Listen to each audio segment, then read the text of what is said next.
Recuerden hacer la pausa activa en ese momentico.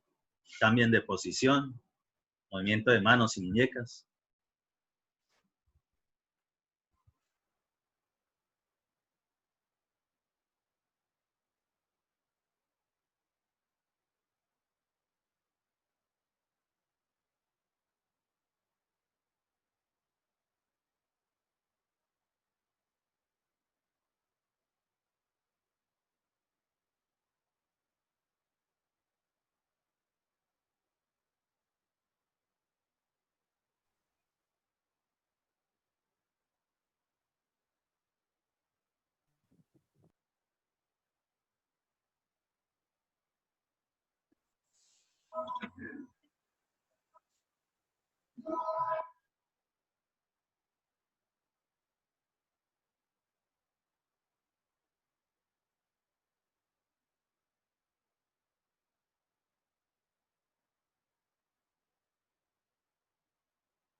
Listo.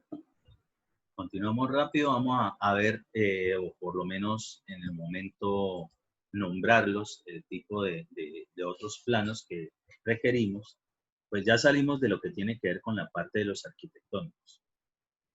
Para todas las instalaciones, y normalmente las instalaciones para una edificación son instalaciones hidráulicas, que es lo que tiene que ver con la parte de agua potable, es decir, la tubería a presión, la parte sanitaria, ¿sí? Instalaciones sanitarias, que es lo que tiene que ver con las aguas servidas o aguas negras y aguas lluvias de la edificación, lo que tiene que ver con las instalaciones eléctricas, ¿sí? Lo que tiene que ver con las instalaciones a gas. Básicamente esas son las que se pueden encontrar normalmente en una edificación. Pero, por ejemplo, si de ser el caso un proyecto de tipo hospitalario, es decir, alguna clínica, algún hospital, adicionalmente habrán otras instalaciones, pero más o menos guardan los mismos parámetros de de los otros planos de instalación, solamente que son el producto del diseño correspondiente a ello. Entonces, por ejemplo, lo que son dentro de los planos de instalaciones, tenemos el hidráulico, sanitario, eléctrico, gas y otros. Eso tiene que ver es con las tuberías, ¿sí? Es decir, por donde se está transportando algo, en algún momento agua, en algún momento aire, en algún momento gas, en algún momento agua potable, en algún momento el fluido eléctrico, ¿sí?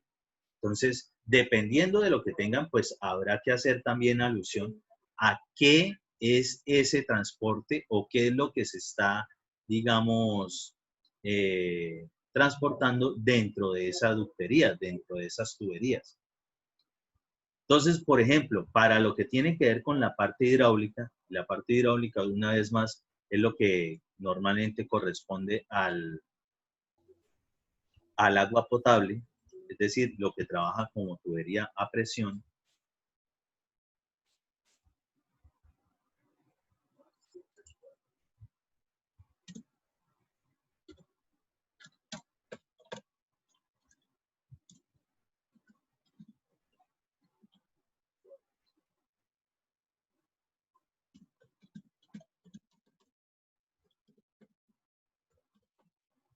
¿sí?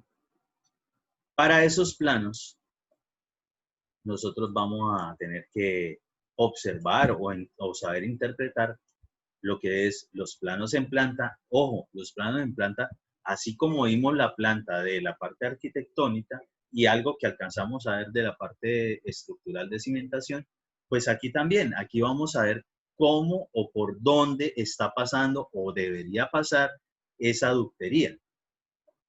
Es decir, por dónde va toda esa instalación. Entonces, vamos a ver los planos en planta, pero resulta y acontece que en general lo que tiene que ver con la parte hidráulica, la parte que trabaja a tubo lleno o a presión, será requerido también saber las alturas hasta dónde alimenta los aparatos sanitarios. Entiéndase rápidamente aparatos sanitarios: el lavamanos, el inodoro, la ducha, el lavaplatos, el lavadero, la llave de jardín, la lavadora, ¿sí? Etcétera. Todos esos son aparatos sanitarios, es decir, que requieren que le llegue agua potable y por intermedio de alguna instalación se le daría, pues digamos, el uso requerido. Permítanme, ya estoy guardando la sesión anterior.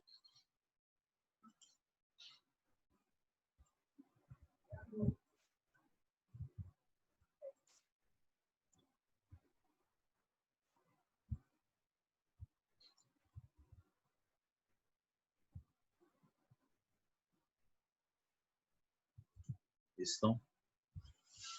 Pero en la planta nosotros no sabemos bien qué es todos los accesorios que puede tener, y para eso va a ser fundamental que aprendamos a trabajar muy bien. Eso sí, desde aquí les aseguro que ese mismo tema se refuerza muchísimo en, en residencia de obras, y a su vez es fundamental para la asignatura de instalaciones hidráulicas y sanitarias.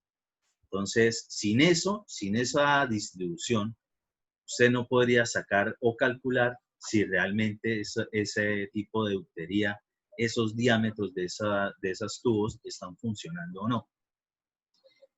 Y en la planta yo no observo todo eso, por tanto voy a requerir de otro tipo de plano. Si fuese para el caso, hagan de cuenta que tendríamos que hacer muchos planos de cortes. Para no enredarnos de esa forma, lo que hacemos es un plano isométrico.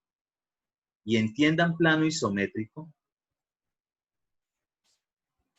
como esto, donde yo puedo ver prácticamente tanto las longitudes como las alturas de un elemento. Eso es una vista isométrica. La vista isométrica, desde el punto de vista de dibujo, habla de que es como si hubiésemos hecho un cubo con una inclinación más o menos de 30 grados. Y a partir de allí empezamos a dibujar alturas y desarrollar cualquier modelo que querramos que se vea desde el punto de vista isométrico, es decir, que se note en perspectiva. Noten ahí precisamente, habla de isométrico, donde yo puedo observar, digamos, varias vistas al mismo tiempo. Esa es la isometría, esa es la gracia de él. ¿Sí? Es como si yo puedo ver una parte de la vista en planta, una parte de la frontal, una parte de las laterales, ¿sí? Esa es la esencia de la vista isométrica, ver en perspectiva eso. Y para específicamente lo que es la tubería hidráulica, será necesario desarrollar ese tipo de planos. Los vamos a aprender a trabajar aquí, no hay ningún problema, ¿sí? No se asusten por eso. Es muy sencillo y, ojo, es fundamental para determinar cuántos accesorios vamos a tener que adquirir para nuestras instalaciones. A manera de ejemplo rapidito, supongan, tenemos una tubería, esta tubería blanca es la que va a ser a presión. Cuando estemos en ese tema vamos a aprender muy bien eso. Y accesorios son todos esos elementos que no son de la tubería, pero se adaptan a ella para suplir alguna necesidad. Puede ser para reducción, para ampliación, para cambio de dirección o simplemente para unirse junto con otras de las mismas tuberías o de diferentes diámetros. Entonces, en esa vista isométrica, yo puedo identificar perfectamente la posición y cómo y de cuál tipo estamos hablando de accesorios, ¿sí? Para eso me sirve precisamente ese tipo de vistas. Y quiere decir que nosotros, algo que vamos a aprender a calcular aquí fijo, son las cantidades de obra. Y dentro de las cantidades de obra, lo que tiene que ver con instalaciones, nosotros vamos a tener que utilizar esos planos para determinar longitudes totales de tubería y cuántos accesorios de cada tipo tenemos que, digamos, solicitar o comprar para el proyecto. Para eso es que nos va a servir.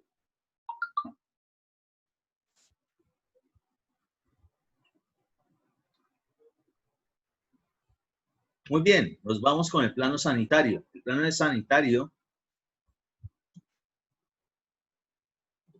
y de aguas lluvias.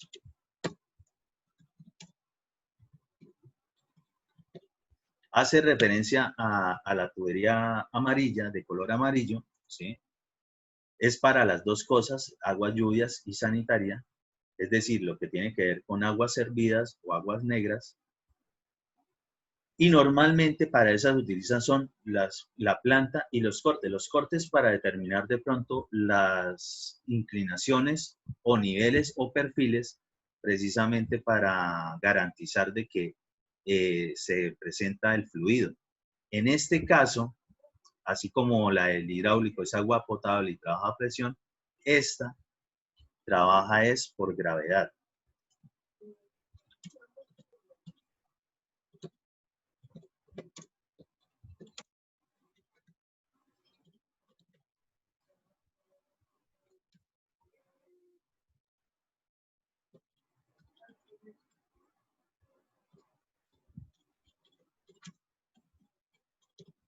El agua se encuentra a superficie libre, es decir, siempre va a estar en contacto con el aire, es decir, con la presión atmosférica.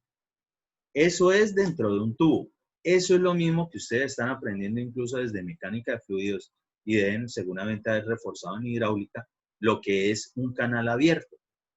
Un canal abierto perfectamente puede ser una tubería, desde que el agua no llene totalmente el tubo, sino que logre estar en contacto con el aire, es decir, con la presión atmosférica. Entonces, para el caso, lo que tiene que ver con las tuberías de aguas lluvias y sanitarias, se comportan de esa forma, ¿sí? Por eso, y aquí de nuevo viene en la línea de construcciones donde muchas veces cosas que tal vez les hayan explicado y hasta sepan calcularlas y diseñarlas, las van a entender mejor de para qué o por qué tuvieron que haber hecho eso, o de qué servía haber realizado ese tipo de diseñitos en su debido momento en otras asignaturas. Normalmente, planta y cortes. Sí se puede trabajar también la isometría, pero es más complicada y por eso no es la más usual. Pero ya existen software, por ejemplo, el Revit, ¿sí? Que es como la evolución del AutoCAD, de la misma casa de Autodesk, que fue la creadora de ese software. Maneja muy bien esa parte y tiene, digamos, accesorios, bloques de ya las tuberías, por ejemplo, en Colombia, directamente con una librería gratuita que pueden descargar, que es de la empresa Papco, ¿sí? Papco Wabi. Ellos tienen ya todo eso precisamente para que lo empiecen a trabajar en Revit, pues a ellos les interesa que la gente realice muy bien sus trabajos y diseños y pues obviamente les compre a ellos su material. Ellos son productores y proveedores de materiales de PVC, que normalmente son los que utilizamos para este tipo de instalaciones.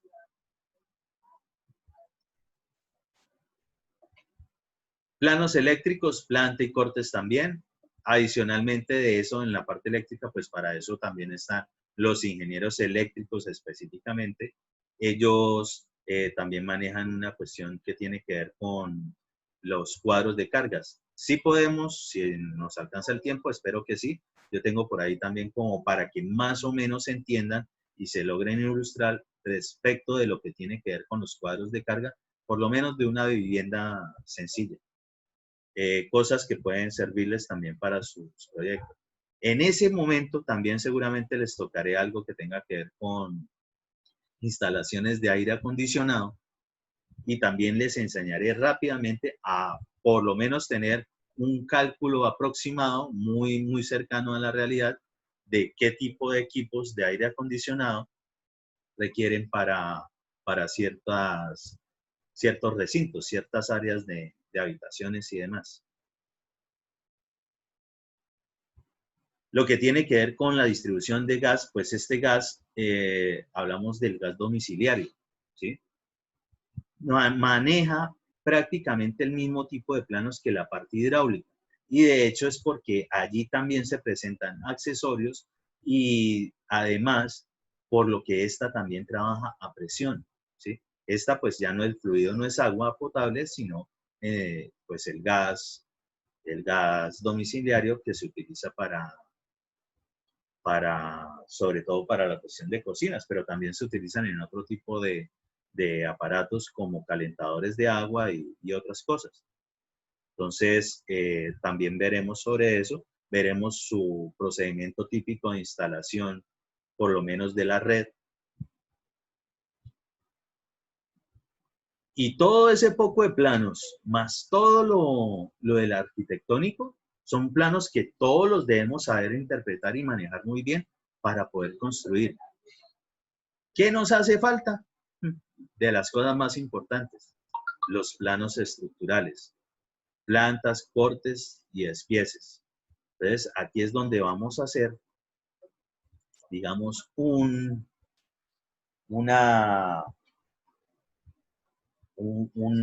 especificación, ¿sí? Una focalización más rigurosa respecto de estos planos. Los otros planos, saber identificar, y de todo modo lo hago aquí, saber identificar de pronto lo que me indica una ventana, lo que me indica una puerta, ¿sí? Eso, digamos que es más fácil de entender en un planito simple arquitectónico, ¿sí?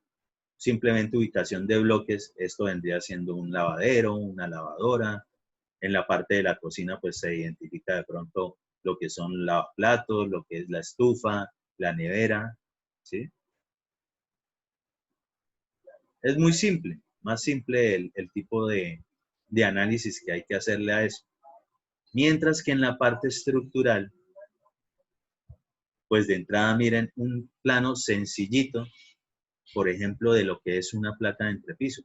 De pronto algunos de los compañeros de lo que lograron realizar en el primer trabajo, pues en sus viviendas tienen 2 o más pisos. Siempre que tengamos varios pisos, nos encontraremos con alguna placa, es decir, con algo que me divide y me sostiene un piso por encima. Las hay de diferentes tipos. Cuando estemos en la parte de ahorita de concreto en estructura, las vamos a ver todas, o por lo menos las más comunes. Dentro de eso, de una vez les adelanto, hay placas macizas en concreto reforzado, hay placas aligeradas de concreto reforzado. Este es un típico ejemplo de una placa aligerada, ya les voy a indicar algunas cositas de eso. Hay placas de estructura colaborante, que es la denominada Metal Deck o de otra marca, ¿sí? Steel Deck. Es decir, aquella donde algún elemento que se puede utilizar inicialmente como formaleta, que es de un material metálico, una lámina metálica, con ciertas dimensiones o calibres o espesores determinados desde el punto de vista estructural, me sirven de una vez para que sobre ello pueda fundir el concreto. Y después hace parte integral de la misma placa, ¿sí? Existen otro tipo, las presensadas, posttensadas, pero ya eso es otro cuento respecto de los procesos constructivos y obviamente de los diseños. Esas ya son algo más de profundización en la línea de estructuras. pero por lo menos básicamente lo que son las placas macizas, aligeradas y en steel deck o placa colaborante son las que más común uno trabaja en cualquier proyecto. Y de ellas, lo que tiene que ver con las placas aligeradas, más comunes aún. El aligeramiento lo que hace precisamente es evitar de que toda una losa, toda una placa, sea totalmente de concreto, lo cual le iría a generar mucha mayor masa. Entre mayor masa, y esto hay que tenerlo bastante en cuenta, entre mayor masa tenga alguna estructura, alguna obra, alguna edificación, al momento del sismo, pues también va a tener normalmente mucho mayor desplazamiento. Para evitar ese desplazamiento, que en materia de estructura se denomina deriva, pues habrá que diseñar la estructura de forma tal que resista o restrinja esos desplazamientos. Cosas que ustedes van a ir aprendiendo a medida que estén en la línea de estructura. Pero lo que sí hay que tener en cuenta es que si tiene mucha masa, pues va a tener de pronto mucho más movimiento al momento del sismo. Si tiene mucho movimiento, muy seguramente va a repercutir en algún daño estructural o incluso el colapso de la misma estructura. Por tanto, la idea es que tenga buena capacidad portante, es decir, que resista todo eso que se le monta encima, personas, maquinaria, mobiliario, lo que sea, pero que a su vez no pese más de lo mínimo requerido. Entonces, que la masa no sea tan grande. Para ello, se determinó lo que eran las placas aligeradas. ¿Con qué se pueden aligerar? Se pueden aligerar, por ejemplo, con bloque de arcilla, ¿sí? Pues ese es un elemento perforado, es decir, no es macizo. Entonces ya estamos ayudando a eso. También puede ser con casetón de madera, es decir, un pequeño cajoncito, una estructura armada en madera, normalmente se recubre con algún plástico para que sea digamos, más fácil de manejar. Si es que podemos después retirarlo, todo eso tranquilos lo vamos a ver a profundidad cuando estemos tocando ese tema específico. Es como para entender hacia dónde vamos con esta interpretación de planos. Y también incluso las podemos aligerar con icopor perfectamente. De aquí en adelante, ahí sí, si ustedes les da por investigar, digamos, proyectos en forma para generar conocimiento, de pronto algunos productos que sean muy livianos, que de pronto no se han utilizado hasta el momento, a ver qué tanto aporte se le puede hacer a ese tipo de estructuras. Eso siempre va a estar, digamos, bienvenido desde el punto de vista de ingeniería civil. Y eso, pues en general, pueden ser las placas aligeradas, que son las más comunes. Normalmente, las placas en edificaciones en altura utilizan placas aligeradas. La otra placa que también están utilizando mucho es la placa colaborante, es decir, esa que tiene una lámina metálica, el steel deck. Hay de diferentes marcas. ¿Y por qué? Porque genera espesores muy reducidos de placas, ¿sí? Ya que la misma lámina que la sostiene ayuda al manejo y distribución de carga y esfuerzos. Entonces, también se está utilizando mucho en estos momentos. Básicamente son esas, y sobre eso, pues, hay que aprender a identificar lo que es sus Profe, componentes estructurales. Cuénteme. el estilo de placa nervada en sí, ¿cuál es? La que conoce como nervada. Toda placa nervada es una placa aligerada. Es una aligerada. Sí, toda placa nervada es una placa aligerada. Lo vamos a aprender de una vez, como para que les quede claro absolutamente a todos. ¿A qué se habla con nervado o a qué hace referencia digamos, ese nombrecito? Digamos, esa expresión nervada viene de la palabra nervio, es decir, una conexión de varias cosas. En una placa aligerada siempre se van a generar unos elementos estructurales en las placas que se denominan viguetas. Las viguetas o nervios, ¿sí? Es exactamente lo mismo. Por eso una placa aligerada o una placa nervada es exactamente el mismo concepto. Para el caso, observemos este plano de lo que ya hemos tratado durante la clase.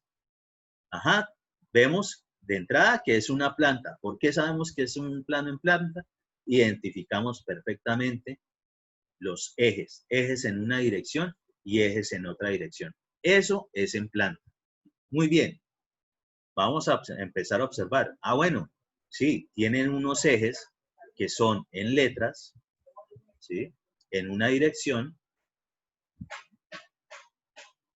y tienen unos ejes que son numéricos, en números, y son exactamente en la dirección perpendicular. ¿Listo? Ok. Identificado eso. Ahora vamos a empezar a mirar. Mira, totalmente muy similar a una forma geométrica de un rectángulo. Es decir, normalmente como son los lotos en los cuales nosotros construimos edificaciones. Que se pueden encontrar otros incluso de dimensiones totalmente irregulares, claro que sí. Simplemente que se hará referencia, pues en ese caso, a cómo se van a manejar esos ejes cuando estén inclinados y demás. Pero hay que tener la misma, digamos, el mismo concepto para poder configurar esos planos. Ok, esto, pues de entrada, habría que empezar a revisar qué información me da el plano. Por acá dice, placa de entrepiso y vigas. Ah, ok, ya sé de qué me están hablando. Ya puedo identificar que esta no es un tipo de cimentación, por ejemplo, ¿sí? Porque también existen placas de cimentación, pero al decirme que es de entrepiso, yo ya sé que me están hablando o me están ubicando que puede ser esa división entre un primer piso y un segundo piso o de ahí en adelante según los niveles que tenga la edificación. ¿Dónde los puedo ver? Normalmente en una fachada puedo identificar pues,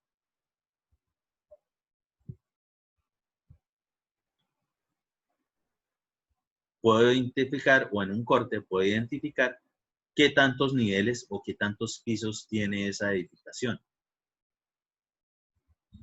Entonces, aquí, por ejemplo, en este corte, esto que tenemos por acá, esta división prácticamente entre lo que es el primer piso y el segundo piso, es decir, lo que está sosteniendo todo lo que le pongan, digamos, dentro de esa área del segundo piso, eso será la placa de entrepiso, esta. Voy a señalarla aquí mejor.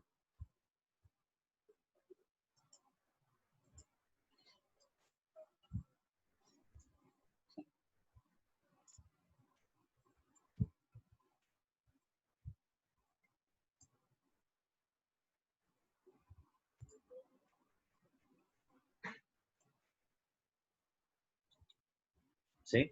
Eso vendría siendo el corte, ¿sí? La vista en perfil de esa placa, donde yo ya puedo determinar de verdad cuánto es su longitud y cuánto es su espesor. Normalmente en los planos de lo que tiene que ver con estructuras y sobre todo donde se presentan placas, tiene que haber algo que se denomina despiece, es decir, que me indique o me diga más o menos de cuánto es el espesor de ese elemento. En algún lado tiene que aparecer. Por ejemplo, esto es un plano de detalle, es decir, un detallito adicional que me indica cómo va a ser ese tipo de placa, ese tipo de losa de entrepiso o placa de entrepiso. Y esos espacios que vemos acá normalmente serán los de el tipo de aligeramiento que haya determinado el diseñador. Una vez más, pueden ser en bloque, pueden ser en icopor, puede ser en casetón, pueden ser en muchos materiales que sean livianos, ¿sí? Puede ser removible, es decir, puedo tenerlo en algún momento y después lo quito después de que nuestro concreto reforzado de la placa ha fraguado, es decir, pasó de un estado pastoso a un estado sólido, ganó la resistencia requerida, perfectamente puede ocurrir eso. Y esos espacios de alguna estructura que delimitan de una zona de un aligeramiento a otro aligeramiento es lo que conocemos como nervios o viguetas, ¿sí?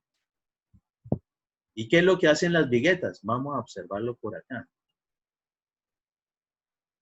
Las viguetas es algo que se diseña, digamos, por áreas aferentes.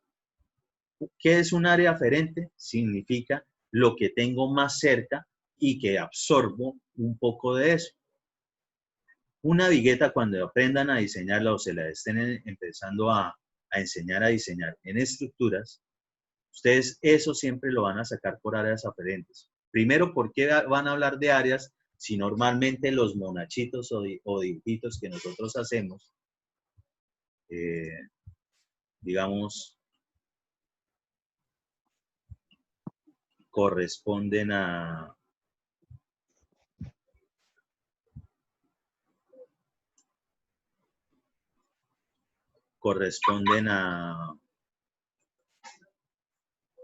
dibujitos de esta forma?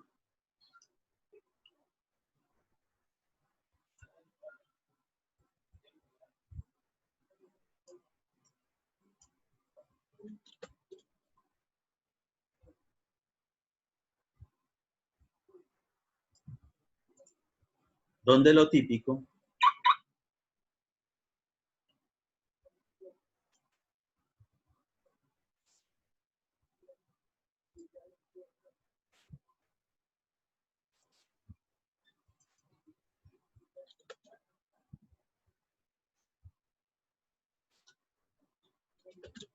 son ubicar cargas o calcularlas dependiendo de cargas que son más o menos de este tipo. También las hay puntuales, hay diferentes tipos de configuración de cargas, pero las más comunes. Entonces, ¿qué pasa? Aquí nosotros normalmente tenemos esto en kilonewton por metro lineal, teniendo en cuenta lo que es la luz. Y ojo, si en el momento no han entendido qué es eso de la luz es una longitud que existe entre apoyos. Entonces nosotros aquí lo vamos a tener que trabajar porque para nosotros es fundamental identificar las luces de una estructura, ¿sí? Las luces de algún elemento estructural.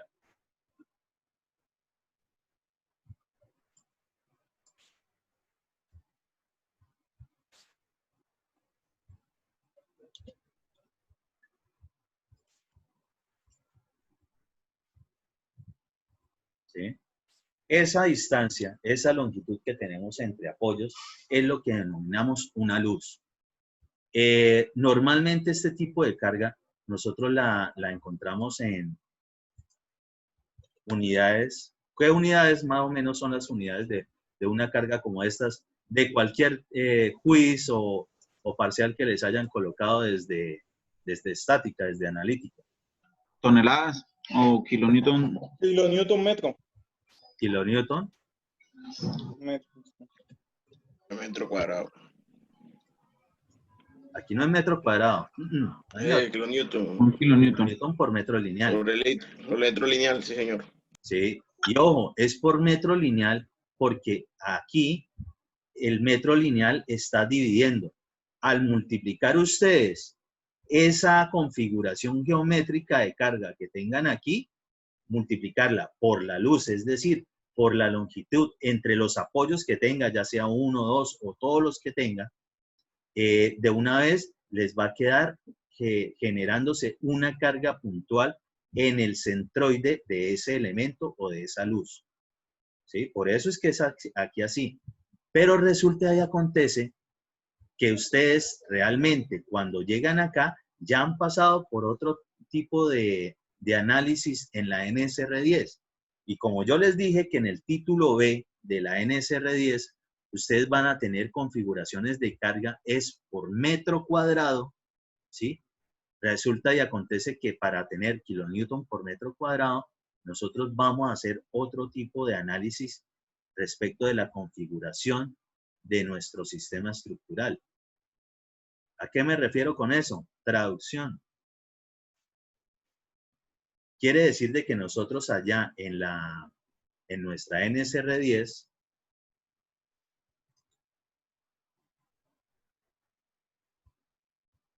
vamos a tener un dato, supongamos esto es algo residencial, voy a decir un dato absurdo, no, ni siquiera lo voy a buscar allá. Supongamos que nos dice 3 kilonewton por metro cuadrado, ¿sí?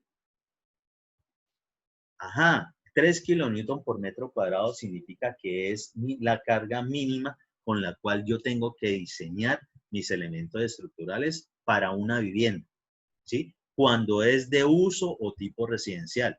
El uso o tipo determina qué diferente carga puede tener. Entonces, para eso, nosotros desarrollamos los planitos estos de configuración y resulta y acontece que ese kilonewton por metro cuadrado nosotros debemos llevarlo a kilonewton simple y después dividirlo entre la longitud para determinar o calcular o desarrollar ese modelo idealizado que estábamos viendo ahorita. Es decir, para llegar a esto, nosotros tuvimos que haber hecho primero esa conversión de cómo se está aplicando la carga en esa estructura o en esa edificación. Ya se los muestro como para que lo entiendan mucho mejor.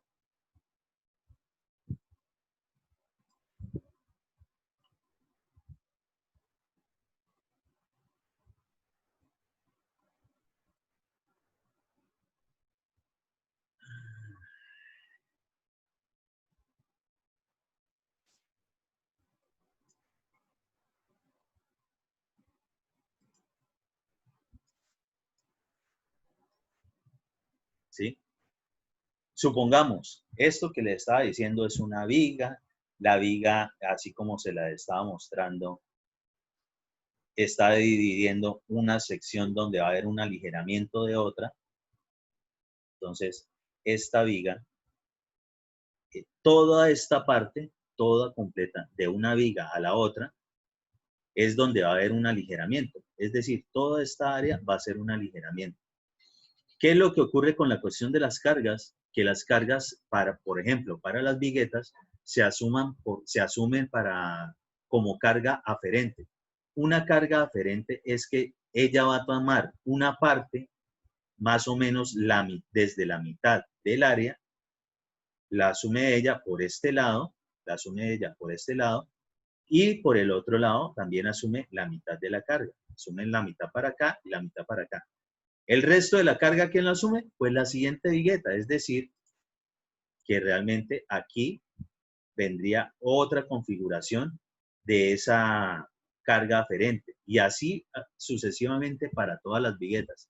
Por eso es que también cuando estén diseñando, las viguetas normalmente uno las ubica, digamos, a una distancia uniforme para poder de verdad desarrollar eso de que se va a cumplir la carga aferente. Ya se va a cerrar esta sesión, ya les envío el nuevo link y volvemos a retomar eso para que tengan bien en cuenta y de pronto entiendan un poquito mejor la parte estructural, pero sobre todo para la parte constructiva.